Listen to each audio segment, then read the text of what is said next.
Hello students, welcome to दक्षिणा ई classroom. आज के लेक्चर में हम ट्रायंगल से रिलेटेड जो एंगल्स के बारे में हमने कुछ प्रॉपर्टीज पढ़ी, कुछ उससे रिलेटेड थ्योरम पढ़े और अब हम उससे रिलेटेड क्वेश्चंस करने वाले हैं। ठीक है, तो ये स्टार्ट करते हैं फर्स्ट क्वेश्चन से। फर्स्ट क्वेश्चन आपको क्या कह रहा है कि एबीसी आपका एक आइसोसेलेस ट्रायंगल है जिसमें angle B equal to angle C, ठीक है, और एल एम आपके पॉइंट्स हैं ए बी और ए सी पे रिस्पेक्टिवली, ठीक है, such that LM is parallel to BC if angle A is 50 find LMC। तो पहले तो इसका डायग्राम रेडी करते हैं। ठीक है, क्या कहा जा रहा है, एंगल B और एंगल C आपके बराबर है। ठीक है, A, B और C।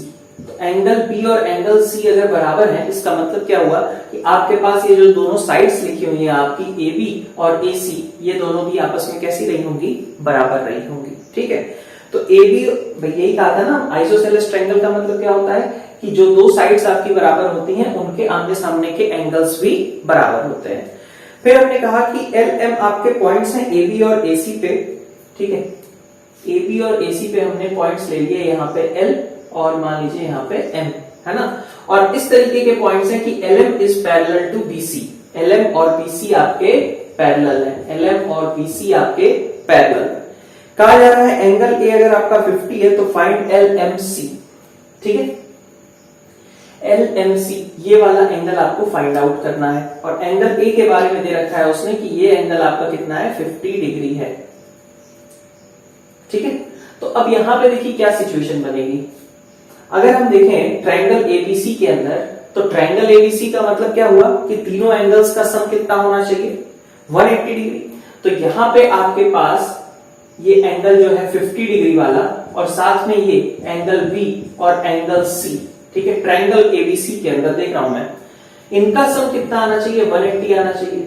अब B और C इसने कह दिया बराबर है, इसका मतलब क्या हुआ कि C को भी मैं B लिख सकता हूं, तो इसका मतलब 2 times of angle B is equal to 130 degree, और विच मीन्स कि एंगल B आपका कितना हो गया, 65 डिग्री। एंगल B चाहे एंगल C आपका कितना है, 65 डिग्री है। ठीक है, अब इससे हमें बेनिफिट क्या मिलेगा, इससे अपन ये बोल सकते हैं क्या कि LM और BC दो पैरेलल लाइंस थी, है ना, जिसको एक, अगर मैं इसको थोड़ा एक्सटेंड कर दूं, है ना, ऐसे, तो LM और BC दो पैरेलल लाइंस थी जिसको एक लाइन ये MC इसने कट किया, मतलब ये ट्रांसवर्स लाइन हो गई, MC वाली लाइन जो है ट्रांसवर्स लाइन हो गई। तो ट्रांसवर्स लाइन के एक साइड में बने हुए इंटीरियर एंगल्स जो होते हैं उनका सम कितना आता है, 180 आता है ना। भाई ये ट्रांसवर्स लाइन, ये दोनों पैरेलल लाइंस थी, ऐसे कट किया तो ये वाला एंगल और ये वाला एंगल एक साइड के इंटीरियर एंगल्स हो गए। इसका मतलब मैं कह सकता हूं कि ये एंगल आपका 65 था, इन दोनों का सम 180 होना चाहिए, इसलिए यहां पे कितना बचेगा, 115 डिग्री। तो एंगल LMC जो पूछा जा रहा है उसकी वैल्यू कितनी हो जाएगी, 115 डिग्री। ठीक है, नेक्स्ट क्वेश्चन नंबर 2 में आपसे क्या कहा जा रहा है, नेक्स्ट क्वेश्चन जो अपन कंसीडर कर रहे हैं। ठीक है, यहां पे आपको बोला गया है कि PS इज द बाइसेक्टर। ठीक है, एक बार डायग्राम देख लीजिए पहले तो। ठीक है, P ये रहा, Q आपका और ये रहा R। PT आपका परपेंडिकुलर है, PT आपके पास परपेंडिकुलर है और एक ये लाइन रही आपकी PS ऐसा। तो इसने बोला है कि PS is bisector of QPR। QPR मतलब ये जो टोटल एंगल P है उसका PS जो है बाइसेक्टर है। फिर कह रहा है कि PT is perpendicular to QR। ठीक है, PT लाइन परपेंडिकुलर है और प्रूफ करना है हमें TPS इज इक्वल टू, ठीक है, prove that TPS is equal to half of angle Q minus angle R। Angle Q और एंगल R, ठीक है, इसके डिफरेंस बाय 2, ये हमारा TPS है। TPS का मतलब क्या हुआ, TP और S, मतलब ये वाले एंगल की बात की जा रही है। ठीक है, तो ये स्टार्ट करते हैं सबसे पहले तो TPS की बात की जा रही है ना, TPS मतलब ये वाली चीज। ठीक है, इतना एंगल हमें प्रूफ करना है कि ये हाफ Q माइनस R के बराबर होगा। ठीक है, तो सबसे पहले तो आप ये समझ लो कि PS क्या है, बाइसेक्टर है। अगर बाइसेक्टर है इसका मतलब क्या होगा कि इधर जितना एंगल बना होगा उतना ही एंगल आपका इधर भी बना होगा, मतलब जितना ये होगा उतना ही आपका ये भी होगा, बोल सकता हूं मैं। तो दैट मीन्स कि एंगल QPS और प्लस एंगल SPR, ठीक है, इज इक्वल टू क्या था, आपका टोटल एंगल P था। टोटल एंगल P का मतलब क्या है, QPR की बात कर रहा हूं मैं, ठीक है। चलो लिख ही लेते हैं QPR, और ये दोनों आपस में कैसे होंगे, बराबर होंगे, ठीक है। तो इसका मतलब क्या हो गया कि ये वाली चीज कितनी हो गई आपके पास, एक तरीके से एंगल SPR की बात करूं मैं, SPR, ठीक है। तो ये कितना हो जाएगा, SPR इज इक्वल टू, मतलब ये और ये दोनों बराबर है, ठीक है। तो 2 times of SPR is equal to angle QPR। So angle SPR is equal to कितना हो गया, एंगल QPR डिवाइडेड बाई 2, बोल सकता हूं, ठीक है। SPR की वैल्यू कितनी हो गई, SPR, हाँ, SPR की वैल्यू कितनी हो गई, QPR बाई 2। जितना एंगल इधर आएगा उतना ही एंगल इधर भी आएगा। हमें ये वाली चीज मेजर करनी है ना। तो क्या यूज कर सकते हैं हम, अब यहां पे देखिए आपके पास ये आपका एक 90 डिग्री है ना।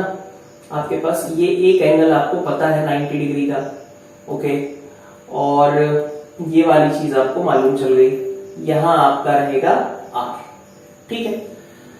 तो ये वाली चीज आपको पता चल चुकी है ना, ठीक है। इसको मैं बार बार QPR लिखने की जगह सीधा लिख देता हूं एंगल P/2, ठीक है। एंगल P/2 और ये रहा आपका R, ठीक। तो ये वाला एंगल आप निकाल सकते हैं क्या, एक्सटीरियर एंगल वाला जो थ्योरम था हमारे पास एंगल PTS में, देखें ट्रायंगल PTS में, है ना। तो ये वाला जो एंगल S है, बल्कि ट्रायंगल PTS ना कहिए, PRS, है ना। एंगल ट्रायंगल PRS में अगर देखें आप, तो ये आपका एक्सटीरियर एंगल है, ये एक्सटीरियर एंगल बाकी 2 इंटीरियर एंगल्स के सम के बराबर होगा। तो आपका एंगल S जो आ रहा है यहां पे, या फिर कहें आप PST, ठीक है, PST, ये एंगल आपका कितना होगा, P/2 और R के सम के बराबर। तो मतलब ये P/2 प्लस R के बराबर होगा एंगल PST। तो ये आपको मालूम चल गया, ठीक है। ये आपका 90 डिग्री है। तो अब हम ट्रायंगल PST को यूज कर सकते हैं कि ट्रायंगल PST के अंदर इन तीनों का सम कितना होना चाहिए, 180 के बराबर। तो ट्रायंगल PST के अंदर अगर देखें, ट्रायंगल PST में, ठीक है, ये तो 90 है, इसका मतलब ये वाला और ये वाले का सम कितना है, 90 के बराबर। भाई तीनों का सम 180, जिसमें से ये अकेले 90 है, तो बाकी ये और ये का सम मिलकर कितना आएगा, 90 डिग्री आएगा। तो इसलिए हमारे पास एंगल PPS की बात करें, ठीक है, और TSP की बात करें, दोनों का सम कितना होना चाहिए, 90 डिग्री, ठीक है। तो TSP आपका कितना है, P/2 प्लस R है, इसको रख दीजिए यहाँ पे। तो एंगल TPS आपका निकल जाएगा 90 माइनस TSP। TSP की जगह मैं रख दिया P/2 प्लस R, ठीक। फिर से वही बात कि यहां तो Q और R है ना। तो Q और R है, तो आप इस 90 को भी तो लिख सकते हो, आप चाहो तो P को भी लिख सकते हो 180 माइनस Q प्लस R, मतलब आप ऐसे लिख सकते हो ना, 90 माइनस P को क्या लिख दिया हमने, भाई P plus Q plus R मिलके 180 होते थे, तो P की जगह लिख दीजिए सीधा 180 माइनस, ठीक है, Q प्लस R बाई 2 और प्लस R, ठीक है। यहां से आप सिंप्लीफाई कर लो, ये सीधा आपका half into Q minus R के बराबर प्रूव हो जाएगा। नेक्स्ट क्वेश्चन आपके पास है कि PQ और PS आपस में परपेंडिकुलर है, ठीक है। PQ और SR ये दोनों लाइनें आपस में पैरेलल है, ठीक है। SR कह लीजिए या ST कह लीजिए, और ये एंगल आपका 28 है, यहाँ पे एंगल है आपका 65 डिग्री। आपको X और Y की वैल्यूज फाइंड आउट करनी है, ठीक है। तो सबसे पहले तो आपको ये मालूम चल गया कि भाई अगर ये 90 है, तो ये तीनों 90 X और Y ये ट्रायंगल PQS के इंटीरियर एंगल्स है, इसका मतलब इन तीनों का सम 180 होना चाहिए था। तो अपन बोल सकते हैं कि ट्रायंगल PQS के अंदर हम देख सकते हैं कि एक एंगल 90 है, एक एंगल X है, एक Y है, और इन तीनों का सम 180 होना चाहिए। इसका मतलब X प्लस Y की वैल्यू आपकी 90 डिग्री आनी चाहिए, ठीक है। ये इतना ठीक था। फिर आगे देखें, ये 65 है, तो ये अगर 65 है ना, ये अगर 65 डिग्री है तो ट्रायंगल SQR का ये एक्सटीरियर है, एक्सटीरियर एंगल है। तो एक्सटीरियर एंगल थ्योरम से अपन ट्रायंगल SQR में बोल सकते हैं कि ये जो 65 डिग्री है that should be sum of these two interior angles, that means कि this should be equal to 28 degree plus RSQ। ठीक है, ये वाला इंटीरियर एंगल RSQ। तो आपका RSQ कितना निकल करके आ गया, यहां से RSQ की वैल्यू आ गई, RSQ आपका आ गया 37 डिग्री। तो इसका मतलब यहां पे वैल्यू कितनी है आपके पास, 37 है। सही है, ठीक, ओके, ये 37 डिग्री हो गया। अब अगर ये 37 है तो देखो जरा PQ और SR पैरेलल है ना, तो QS उसको इंटरसेक्ट करने वाली एक ट्रांसवर्सल लाइन है। तो ये अगर 37 है तो अल्टरनेट इंटीरियर एंगल्स के थ्योरम से कि दोनों बराबर होते हैं, है ना।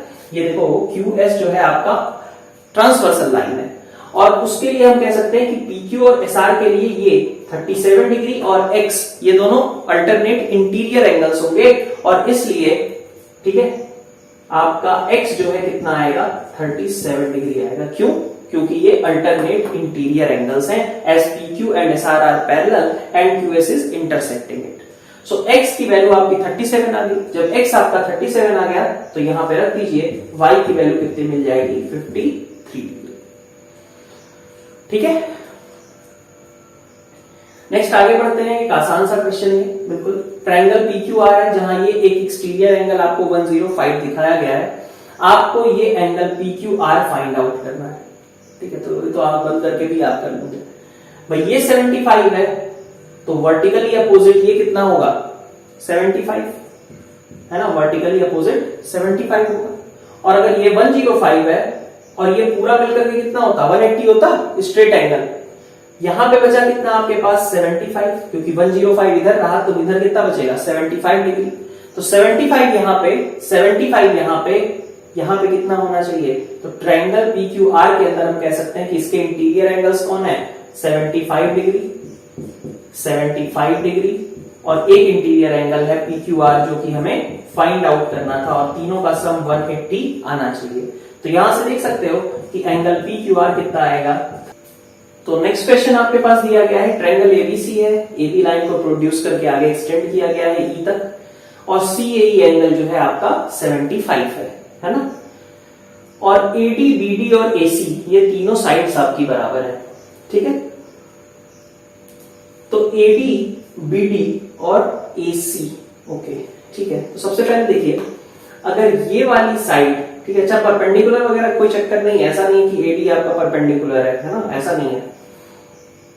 AD BC पे परपेंडिकुलर नहीं है, क्वेश्चन में ऐसा मेंशन कहीं नहीं है कि AD और BC परपेंडिकुलर है, तो हम भी कंसीडर नहीं करेंगे। AD और BD बराबर है, इसका मतलब जितना ये देखो दो साइड्स अगर बराबर हुई तो उनके आमने सामने के एंगल्स भी बराबर होंगे। तो ऑब्वियस सी बात है कि ये जितना होगा उतना ही आपके पास ये आएगा। ठीक है, अब इसको मैं मान लीजिए y कंसीडर कर लेता हूं दोनों। ठीक है, y वो भी है और y ये भी है। ठीक है, तो अब आप एक चीज देख सकते हो कि ये आपके पास एक्सटीरियर एंगल था, ट्रायंगल ABC का ये एक्सटीरियर एंगल था और एक्सटीरियर एंगल थ्योरम से हम बोल सकते हैं कि ट्रायंगल ABC के लिए जो ये एक्सटीरियर एंगल है वो बाकी दोनों इंटीरियर एंगल्स के सम के बराबर होगा। तो 75 degree will be equal to y plus x। ठीक है, ये दो आपके इंटीरियर एंगल्स हो गए, तो y और x का सम आपका 75 आने वाला है। ये बात ठीक है। फिर अपन ने कहा कि BD जितना है, सॉरी AD जितना है उतना ही AC है, मतलब ये दोनों भी बराबर हो गए। अगर ये दोनों बराबर हुए तो इसके सामने का एंगल ये और इसके सामने का एंगल ये दोनों भी आपके कैसे हो जाएंगे, बराबर हो जाएंगे, है ना। ये दोनों आमने सामने के एंगल्स आपके कैसे हो जाएंगे, बराबर हो जाएंगे। तो ये भी आपका x हो गया। ठीक, बात समझ में आई। AD और AC दोनों साइड्स आपकी बराबर है, तो ट्रायंगल ADC के ये दोनों आमने सामने के एंगल्स बराबर हो जाएंगे। इस साइड के सामने ये, इस साइड के सामने ये वाला एंगल, दोनों आपस में बराबर हो। अब देखिए ये x हो गया, ये x हो गया, यहां ये 75 है और ये y है। ठीक, तो क्या हम ये वाली चीज मेजर कर सकते हैं क्या भाई? 75 प्लस वाई और प्लस ये जो भी रहा हो, ठीक है, उसका सम कितना आएगा? 180 ही आएगा ना, है ना? तो अपन ये कह सकते हैं थोड़ी देर के लिए, इसको हमने एक तरीके से फर्स्ट इक्वेशन बना के छोड़ दिया। फिर हमने कहा कि 75 प्लस वाई, ठीक है, प्लस इसको क्या बोल दूं मैं? इसको बोल देता हूं DAC, है ना, DAC। ये सम आपका 180 आना चाहिए था, तो एंगल DAC आपका कितना आ रहा है? 105 माइनस वाई, है ना, 105 माइनस वाई। अच्छा, DAC को और रिप्रेजेंट कर सकते हैं क्या? तो हाँ बिल्कुल, x और DAC ये तीनों मिलकर के 180 होने चाहिए, बिकॉज ये ट्रायंगल ADC कंप्लीट करते हैं। तो ट्रायंगल ADC के लिए देख लीजिए एक बार, यहां पे मैं दिखा देता हूं आपको, ठीक है। ट्रायंगल ADC के लिए अगर देखें तो ट्रायंगल ADC में x और साथ में DAC ये मिलकर के आपका 180 होने चाहिए थे। तो एंगल DAC आपका कितना हो गया? 180 माइनस 2x, सही है। तो ये चीज आपकी 180 माइनस 2x के बराबर है। तो यहां से 180 minus 2x is equal to 105 minus y, ठीक है। तो आपके पास इक्वेशन क्या बन गई? 75 is equal to 2x minus y।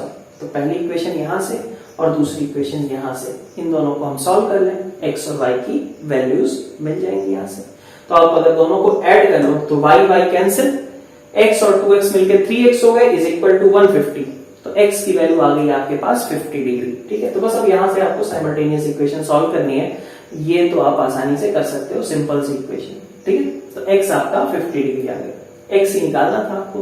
यहां पे पूछा जाता तो x की वैल्यू 50 रखती तो y कितना आ जाता आपका? 25 डिग्री, ठीक है। नेक्स्ट क्वेश्चन देखिए। नेक्स्ट क्वेश्चन में आपसे क्या कहा जा रहा है कि AB एक लाइन है और CD इसको इंटरसेक्ट कर रही है, और यहाँ पे हमने E बना रखा है। AOC मतलब ये वाला एंगल, और प्लस BOE मतलब ये वाला एंगल का सम 100 है, ठीक है। अब जैसे ये बात क्लियर हुई, तुरंत ही यहां समझ लो भाई, तीनों मिलकर के 180 होते, ये दोनों मिलके 100 हो गए, तो बाकी इसमें कितना होना है भाई? ये और ये मिलकर के 180 थे, ठीक है। एक तरीके से बोल दो इसको 1, इसको 2 और इसको 3, तो 1 2 3 मिलकर के आपके 180 होते, जिसमें से 1 और 3 आपके कितने हो गए? 100 दे रखा है। तो इसका मतलब 2 कितना बचा आपका? 80 बचा। सिंपल सा बात, 1 2 3 मिलके 180 थे, 1 3 100 हो गए, तो 2 कितना हुआ? 80। तो आपके पास ये वाली चीज निकल करके आ गई है सीधा सीधा यहीं से 80 डिग्री, ठीक है। ओके, हमें निकालना वैसे क्या है? हमें BOE निकालना है, ठीक है। BOE मतलब ये वाली चीज आपको मेजर करनी है, ठीक है, ये वाली चीज आपको मेजर करनी है, ठीक। BOD की वैल्यू उसने बता रखी है कि BOD आपका कितना है? 60 डिग्री है, तो ये भी आपका 60 है। अब फिर से आपके लिए काम आसान हो गया, बिकॉज CD आपकी एक स्ट्रेट लाइन थी, तो एंगल जो ये बनेगा पूरा, ये तो स्ट्रेट एंगल होगा ना। एंगल COD आपका कितना आएगा? COD 180 के बराबर आएगा, ठीक है। तो यहां सीधा कह सकते हो angle COD is equal to 180, जिसमें से 80 यहां चला गया, 60 यहां चला गया, तो बाकी कितना बचा? 40। तो यहां आपके पास 40 डिग्री एंगल बचा रहेगा। तो BOE पूछा है, तो इसकी वैल्यू कितनी होगी आपके पास? 40 डिग्री। तो नेक्स्ट क्वेश्चन देखो आप, इस बार AB और AC ये दोनों साइड्स बराबर हैं, AB और AC दोनों साइड्स बराबर हैं, AD और AE भी बराबर है, मतलब AD और AE भी बराबर है, ठीक है। मतलब जितना AD और AE अगर बराबर है, तो इसका मतलब कि जितना यहां पे आएगा सपोज x, उतना ही x यहां पे भी क्रिएट होगा, है ना। अच्छा, AB और AC भी बराबर है, इसका मतलब अगर ये y है तो ये भी कितना आएगा आपका? y ही आएगा, है ना। AB और AC बराबर है, तो AC के सामने AB के सामने दोनों एंगल्स आपके कैसे होंगे? बराबर होंगे। आपको EDC निकालना है, EDC मतलब ये वाली चीज निकालनी है, और अगेन AD आपका कोई परपेंडिकुलर वगैरह नहीं है, ठीक है। तो आपको EDC ये एंगल मेजर करना है, ठीक है। तो शुरू करते हैं अपन। यहां पे देखिए आपका ये x है, ये x है, ठीक है।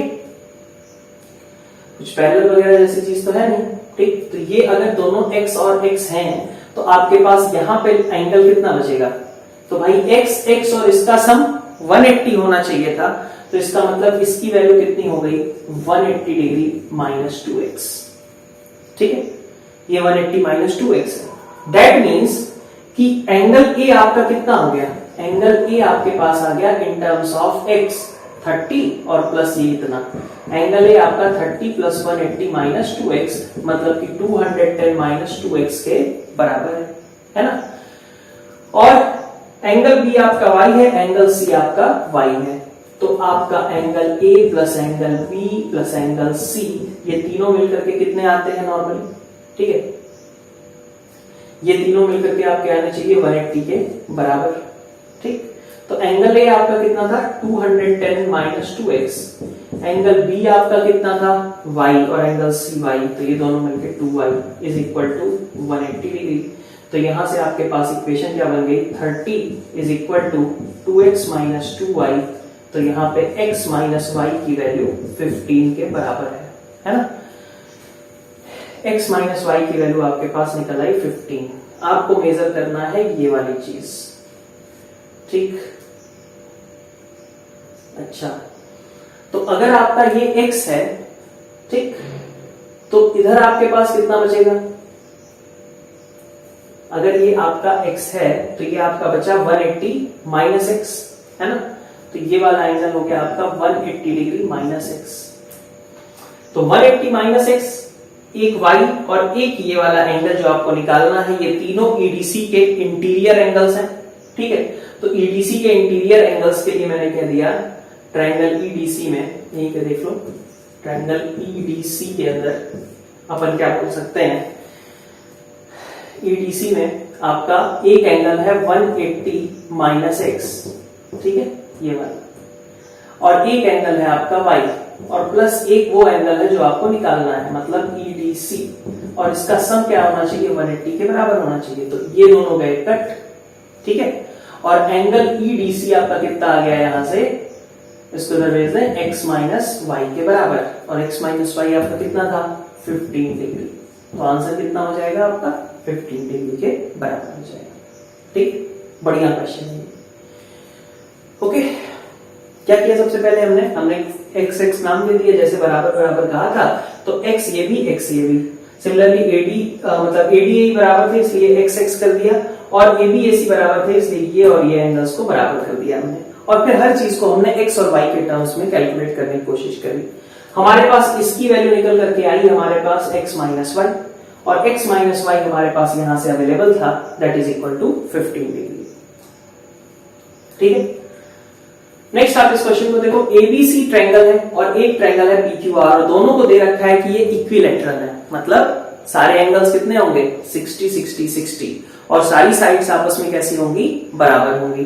तो एबीसी और ट्रायंगल पीक्यूआर आपके इक्विलैटरल है, मतलब सारे एंगल्स इनके 60 60 60 और साइड्स बराबर। अच्छा, ऐसा कहीं नहीं है कि पीआर और एबी पैरेलल है, ठीक है, तो पहले तो ऐसी कंफ्यूजन से अवॉइड करना। ठीक है, एंगल CXY आपको मेजर करना है, CXY मतलब ये वाला एंगल, ठीक है, ये छोटा वाले ट्रायंगल में, ठीक है, और ये 65 डिग्री आपको गिवन है, और एक एंगल आपको और गिवन है यहाँ पे 75 डिग्री, ये मिस हो गया, ठीक। तो एंगल CXY आपको मेजर करना है, तो कैसे करेंगे, देखिए हमने क्या कहा, सारे इंटीरियर एंगल 60 60 60 होंगे, मतलब अगर इसकी बात करूं तो ये एंगल 60, ठीक है, एबीसी आपका जो है ये एंगल 60, ये एंगल भी 60, तो अगर ये 65 है, ये 60 है, तो ये कितना बचा इधर भाई 65 60, और ये मिलकर के 180 होने चाहिए, बिकॉज स्ट्रेट एंगल है ये, तो 65 और 60 मिलके 125 हो गए, तो बाकी आपके पास बचा कितना ये, तो YBP आपके पास कितना है 180 में से आप 65 और 60 का सम सबट्रैक्ट कर दो, मतलब 55 डिग्री, है ना। YBP आपका कितना है 55 डिग्री है। फिर ऐसे ही देखो, यहां पे 75 ये है, 60 ये होगा, ठीक है, तो इधर कितना बचेगा, मतलब YPB कितना आएगा, तो YPB कितना होगा, उसके लिए हमने कहा कि 180 टोटल होता, उसमें से 60 और 75 सबट्रैक्ट कर दो, तो 45 बचेगा, है ना। तो ये आपका 55, ये आपका 45, तो ये वाला एंगल कितना आएगा आपके पास, ठीक है। इस वाले एंगल की अगर हम बात करें तो हमारे पास एंगल BYP, इसकी वैल्यू कितनी होगी, तो ये निकल चुका है 55 और ये निकल चुका है 45। ट्रायंगल YBP यूज कर रहे हैं, ट्रायंगल YBP में, ठीक है। BYP और ये दोनों यही इंटीरियर एंगल्स हैं और इनका सम 180 होना चाहिए।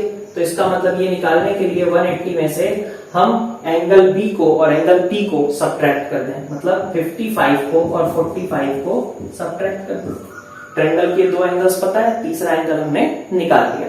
तो हमारे पास वैल्यू कितनी आ गई, यहां से 80 डिग्री, यही ना, ठीक है। तो ये आपका 80 डिग्री हो गया। अगर ये 80 होगा तो वर्टिकली अपोजिट एंगल की वजह से हम ये भी बोल सकते हैं कि हमारा ये एंगल कितना होगा, 80 होगा, ठीक है। तो this is equal to angle CYX, angle CYX, ठीक है। ये आपका CYX के बराबर होगा, वर्टिकली अपोजिट है क्योंकि, ठीक है, यहां लिख लेना, because of vertically opposite angles, ठीक है।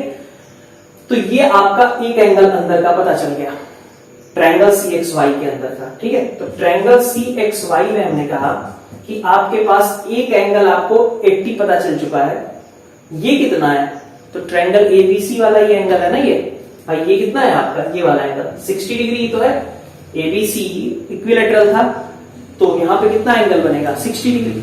तो आपका 60, ठीक है, एक आपके पास 80 और एक आपका जो अननोन एंगल है CXY, ये सब मिलकर के कितने होने चाहिए, 180 डिग्री होने चाहिए, because interior angle of triangle. तो CXY की वैल्यू यहां से निकल करके आपके पास 40 के बराबर आ जाती है, ठीक है। नेक्स्ट क्वेश्चन देखिए, आपके पास PQR ट्रायंगल है जहां पे एक QT लाइन खींची गई है जो कि PR के परपेंडिकुलर है ना, QT लाइन जो है आपकी PR के परपेंडिकुलर है या 90 डिग्री शोन है, ठीक है। ये एंगल आपका SPR 30 है और TQR 40 है, ठीक। आपको Y की वैल्यू फाइंड आउट करनी है, Y कितना आएगा, ठीक है। तो सबसे पहले अपन देखें यहीं से कि अगर ये 40 है, ये 90 है, तो ट्रायंगल QTR को यूज कर लो। ट्रायंगल QTR के दो इंटीरियर एंगल्स आपको पता है, 40 और 90, है ना। तो एंगल R कितना होगा निकाल सकते हैं क्या, क्योंकि इन तीनों का सम 180 होता है, इसलिए R कितना हो जाएगा, 50 डिग्री, है ना। तो ये वाली वैल्यू आपके पास कितनी आ गई, 50 के बराबर, ओके। अच्छा, ये 50 है, ये आपका 30 है ना। तो 50 और 30 अगर हैं तो हम एक्सटीरियर एंगल से कह सकते हैं, PSR में एक्सटीरियर एंगल से y इज इक्वल टू कितना होगा, 30 बाकी दो इंटीरियर एंगल्स के सम के बराबर, मतलब y is equal to 30 plus 50 which is equal to 80 degree, ठीक है। तो y की वैल्यू आपके पास कितनी निकल आई, 80 डिग्री के बराबर। अब नेक्स्ट क्वेश्चन में देखिए क्या कहा जा रहा है कि ABCD एक फिगर है, इसके अंदर हमने एक पॉइंट लिया है E, है ना। ABCD के अंदर हमने एक पॉइंट E ले रखा है और BEA आपका 100 डिग्री है, मतलब ये वाला आपका 100 डिग्री है। फिर कहा जा रहा है point F is chosen inside DBEA so that FA जो लाइन है ये बाइसेक्ट करती है EAB को ये बाइसेक्ट करती है, ठीक। मतलब अगर मैं ये सब कचरा हटा दूं तो भी कोई फर्क नहीं पड़ने वाला है, ठीक है। ये सब हटा भी दिया जाए तो भी कोई फर्क नहीं पड़ने वाला है। इतना ही है मेन क्वेश्चन कि भाई FA जो है इस टोटल का बाइसेक्टर है और FB जो है इस टोटल का बाइसेक्टर है, ठीक है। तो ट्रायंगल ABC के लिए तो ये डायग्राम हमने बनाया था ना कि इंटीरियर एंगल्स के लिए थ्योरम हमने कहा था कि अगर ऐसे बाइसेक्ट करते हुए मिलेगा तो यहाँ पे एंगल, वहां पे O पॉइंट लिया था हमने और BOC मेजर किया था, तो यहाँ पे एंगल BFA कितना हो जाएगा, क्या था वहां पे फॉर्मूला हमारे पास फॉर्मूला आता था 90 plus half of this angle, है ना। तो यहां पे कितना आ जाएगा, 90 plus half of angle BEA। तो बस सीधा सीधा आंसर है 90 प्लस हाफ इंटू 100। तो अगर आपको थ्योरम याद है तो डायरेक्टली आप वैल्यू रख सकते हो 140 डिग्री। अगर नहीं याद है तो पहले वो देखो कैसे प्रूफ करते हैं और उसके बाद then you have to put this value. तो ट्रायंगल और साथ में ये जो लाइंस एंड एंगल्स वाले हमारे पास चैप्टर था, इस चैप्टर को हम यहीं पे इस क्वेश्चन के साथ एंड करते हैं। आपके पास जो क्वेश्चंस दिए गए हैं उनको भी आप सॉल्व कर लीजिएगा। ज्योमेट्री का रूल बस यही कह लीजिए जो जेई के लिए रहता है, काफी छोटे छोटे से पॉइंट्स केवल आपको याद रखने होते हैं, बहुत इंटेंसिव नहीं, लेकिन हाँ जो आपके पास क्रूशियल पॉइंट्स है, जो थ्योरेटिकल नॉलेज है इनफैक्ट वो ज्यादा जरूरी होता है। और हाँ कुछ इस तरीके के बेसिक क्वेश्चंस आपके पास आने चाहिए, ठीक है। तो जेई के पॉइंट ऑफ व्यू से, क्योंकि जेई में क्या है कि ज्योमेट्री तो नहीं पूछी जाती है ना, लेकिन ज्योमेट्री का यूज बहुत ज्यादा आता है, तो दोनों ही चीजें आपको साथ में लेकर के चलनी है। जो नॉलेज है वो आपके पास रहे, ठीक है। बहुत टफ क्वेश्चंस करने की जरूरत नहीं है। हाँ जिस तरीके के क्वेश्चंस आपको होमवर्क में दिए जा रहे हैं वो जरूर करिएगा। तो लाइंस एंड एंगल्स चैप्टर हम यहीं एंड करते हैं, मिलते हैं चैप्टर टेस्ट के सोल्यूशन के साथ। Thank you all.